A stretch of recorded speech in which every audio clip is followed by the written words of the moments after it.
Ekipa Zavrča, ki je varna pred izpadom iz lige, tokrat gostovala pri novomeški Krki, ki je zaenkrat na zadnjem mestu.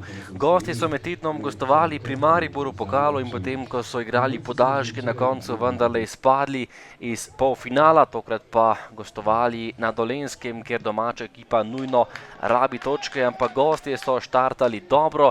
Kokorović je meril nekoliko previsoko.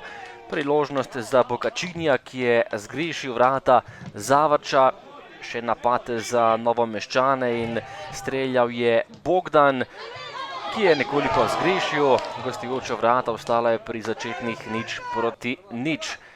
Še napad za Krko in še enkrat je streljal Bogdan, tokrat je podal Fuček nekaj centimetrov mimo. Potem pa so nogometaši Zavrča v zadnji minuti prvega polčasa zahtevali 11-metrovko in igro z roko, ampak 11-metrovke ni bilo in polčas je končal neodločeno 0-0.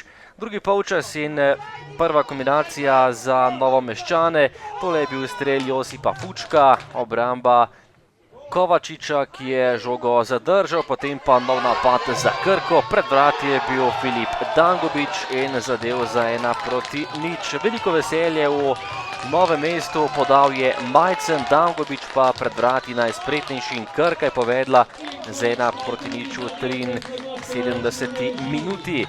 Prednost Dolenjcev, pomemben gol Dangubića, potem pa še kot za Novomeščane, žoga na drugo vratnico in povišanje prednosti. Na drugi vratnici je bil najspretnejši Bogačini, ki je zatresel mrežo za 2-0 in s tem tudi odločil tekmo. Golov do konca več ni bilo, Krka je slavila z 2 goloma prednosti proti Zavrču, ki je padel nekoliko slabšo serijo, ampak domača ekipa je tista, ki je zmagala in dosegla pomembne 3 točke. Za nogometaši Kopra imajo zdaj le še 2 točki zaostanka.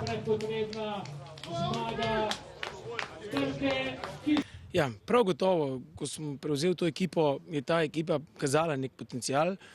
Vendar to v nogometu ne gre čez noč in rabimo čas, gremo tekme do tekme in jaz mislim, da smo danes pokazali dopadljivo, agresivno igro, dali smo 2 gola in zmaga je prav gotovo zaslužena.